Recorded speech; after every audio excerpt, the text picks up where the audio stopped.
Walking through the halls of a natural history museum, we are surrounded by the remains of life that once inhabited our planet.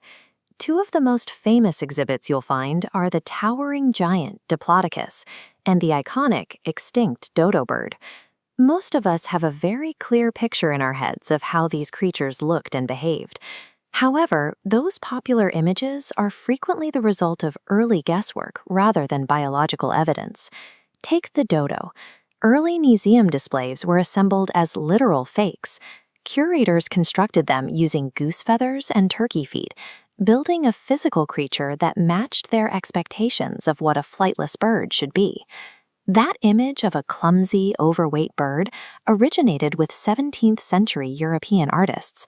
These painters relied on the exaggerated accounts of seafarers to create their specimens, never having observed a living dodo themselves.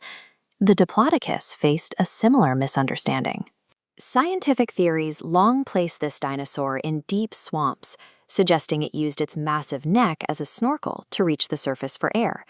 Moving past these historical assumptions requires a shift toward modern 3D technology and comparative biology. By looking at living animals today, we can reconstruct the reality of the prehistoric past. Basic physics explains why the swamp snorkel theory is impossible. At the depths required to submerge its body, the hydrostatic pressure of the water would have instantly compressed the chest cavity and crushed its lungs. To find the creature's actual appearance, we look to fossils like the Edmontosaurus. This mummified specimen preserved the skin, revealing a close-fitting mosaic of scales that did not overlap. Determining color requires a look at large land mammals in the modern world. Animals of this scale, like elephants and rhinos, typically possess a neutral, plain color scheme suited for their environment. Modern 3D physics engines allow us to calculate weight distribution across the skeleton. These models prove the heavy tail was held aloft, serving as an active counterbalance to the dinosaur's long neck. This physical balance enabled a specific behavior.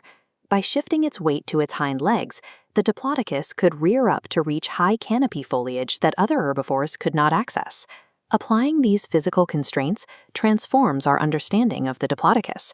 It appears as a dynamic, active land browser. Reconstructing extinct sounds begins with the skull, specifically the inner ear bones. These share a structural geometry identical to modern birds. Based on its size, the Diplodocus likely utilized the same low-pitch frequencies used by large birds today. These low-frequency rumbles, or infrasound, travel through the ground over vast distances. With its large, flat feet, a Diplodocus could detect these rumbles through the earth. We see this communication method in modern elephants, who monitor ground vibrations through their feet to stay in contact with a herd miles away. The prehistoric landscape was defined by this complex acoustic network, where low-frequency communication allowed for long-distance interaction across the terrain. Re-evaluating the dodo requires a look at the pelvic joint. The angle where the thigh bone connects to the pelvis dictates the bird's natural posture. This alignment confirms that the dodo stood upright and moved with agility, a trait it shares with its closest living relative, the pigeon.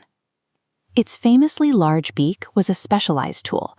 It provided the leverage needed to crush crustacean shells for calcium and served as a weapon during disputes over nesting sites. The dodo was a formidable inhabitant of its island ecosystem, possessing adaptations that allowed it to thrive in its specific environment.